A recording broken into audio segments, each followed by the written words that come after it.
స్నేహితులు లాంటి వాళ్ళు మన జీవితంలో ఉంటే ఇప్పుడే తప్పించుకోవాలి. విడిచిపెట్టలేదు, తప్పలేదు. అటువంటి విడిచిపెట్టడమే మంచిది. 10 రూపాయలు ఖర్చు అయినా ఖర్చు పెట్టి మరి విడిచిపెట్టుకోవాలి అంతే.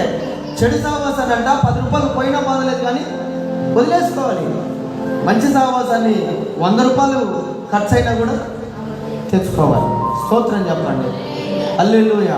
నా ప్రియమైన వాళ్ళారా, ఎప్పటికైనా ఒకటి గుర్తుపెట్టుకోండి, పనికిమాలిన వ్యక్తులతో సహవాసం చేస్తే పనికిమాలిన అలవాట్లే వస్తాయి. మోసపోకండి. దుష్ట సాంగత్యం మంచి నడవడిని చెడుకును. ఏందయ్యా నేను మంచోని, నన్ను చెడగొట్టేవాడేవాడు, నన్ను పడగొట్టేవాడేవాడు అంటే చెడగొట్టాడంతే. వాడి బుద్ధి అని వాడు ఆలోచన అది.